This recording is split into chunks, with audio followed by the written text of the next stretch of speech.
Hello mga ka-extra, it's Ate Joy of Felix G Crypto YouTube channel. So, yun nga, bumalik na tayo sa ating pagiging vlogger. Yun nga mga ka-extra, dahil nga, tawag nito, medyo na-busy tayo sa ating mga trabaho dito sa pagiging virtual assistant natin. So, I'm currently working right now. So, tawag nito,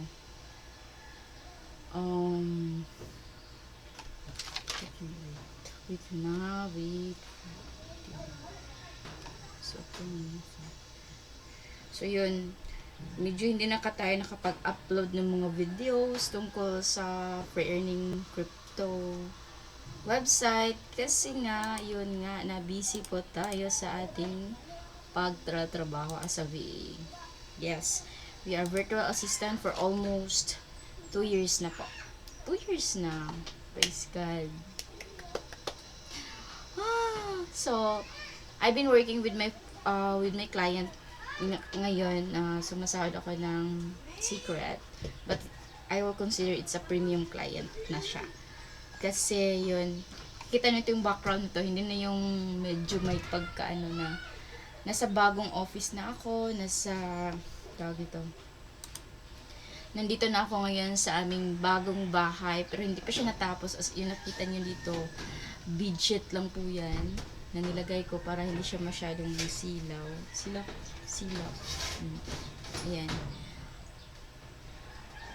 Merong itong gamit namin is cladding. Tapos, ito yung whole office ko talaga. At meron akong malit na sofa dito kapag inaantok ako or sumasakit yung likod ko. Meron akong pwedeng maupuan dito or mahigaan. Ayan.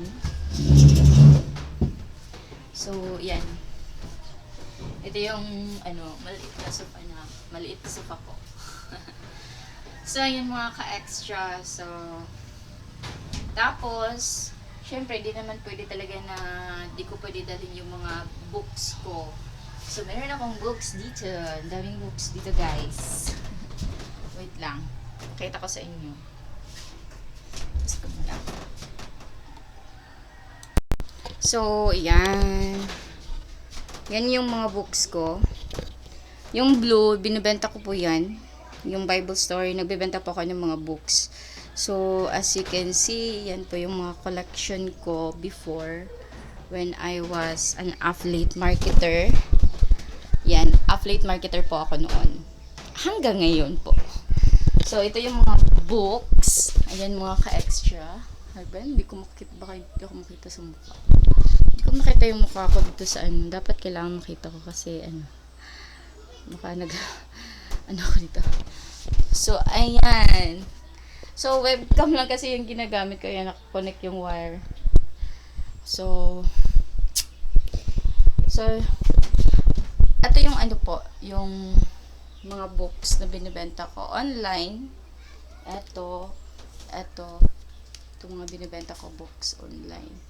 So, yan, yung mga collection ko yan. Health and Home. Ayan, lahat yan. Collection ko yan.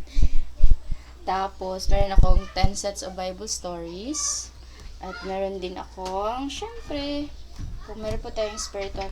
Ito, mga journals. Mga important journals ko po yan. Basta, mga journals. Diyan ko binabase yung mga natupad ko na ba yung mga pangarap ko, char. So, meron din akong Bible. Meron akong Bible doon, Bisaya. Ito, English.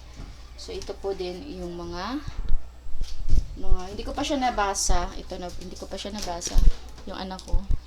Na bunso. So, ayan. Tapos, ito, Ikigai. Tingnan. Then, How to Influence. Ayan. At, Retire Young, Retire Rich. So, like crazy. Kaya nga naging affiliate marketer ako kasi ganito. Ito, binabasa ko to. Tapos, ito. Kasi silang nakabasa na nito. So, tapos, meron tayong Rich Dad, Poor Dad. At, Increase Financial IQ. The Millionaire Next Door. So, meron din tayong piso planner. At one of my favorite books na binabasa ko tungkol sa task ko, ito. Social media marketing tips. So, ayan. And, belong siya dito dapat. Itong I Love You book. One of the best books that I've been reading always. Kapag meron kami mga relationship na kailangan ng i-fix. Kailangan kong So, yun yung mga books ko na collection ko. Binibili ko talaga. Nabili ko lang siya sa TikTok shop. Online. May iba yun sa Shopee. So, ito naman yung yung table. Yan. Table. Ba? Wait lang, naka-screen. Okay ng screen.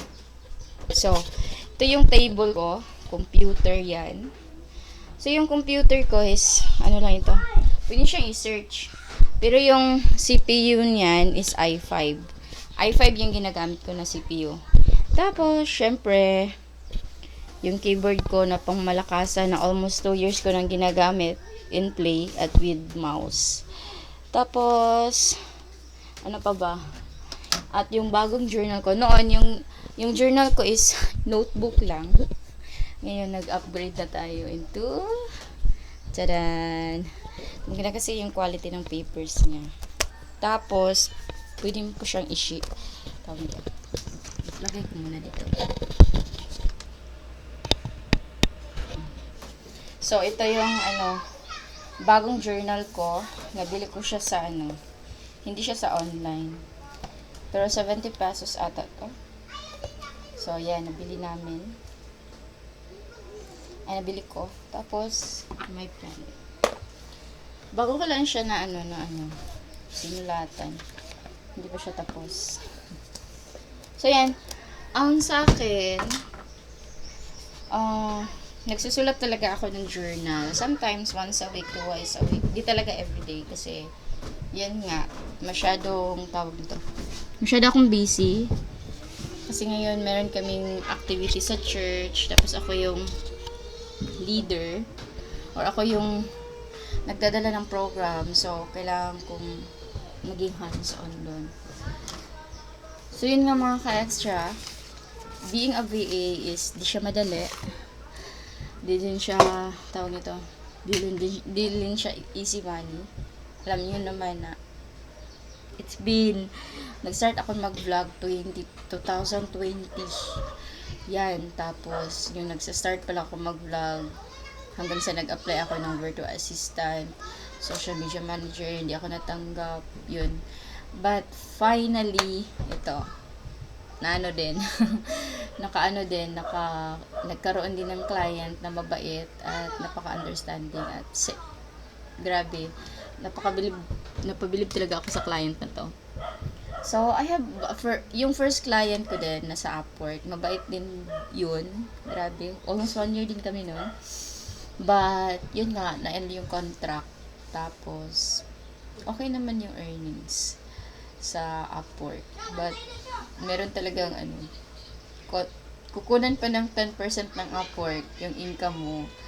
Tapos, yung conversion pa sa PayPal, laki ng bawas. So, yun. Okay lang. At least meron kang income. So, that's all. Thank you sa lahat po ng mga nanonood sa akin, nakasubaybay po sa aking vlog.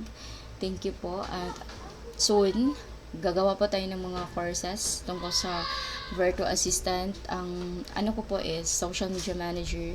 Baka makagawa din ako ng mga videos tungkol yan, mga tutorials.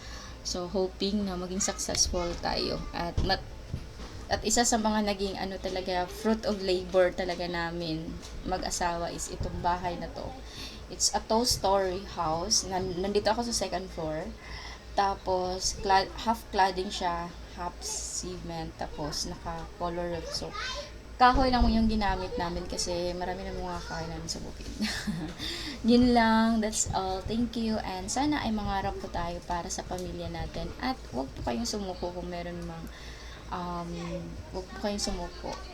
Yun lang. Patuloy lang po sa pagpangarap. And sa Ate Joy, it's Ate Joy, your Provinciana VA of Philips YouTube channel.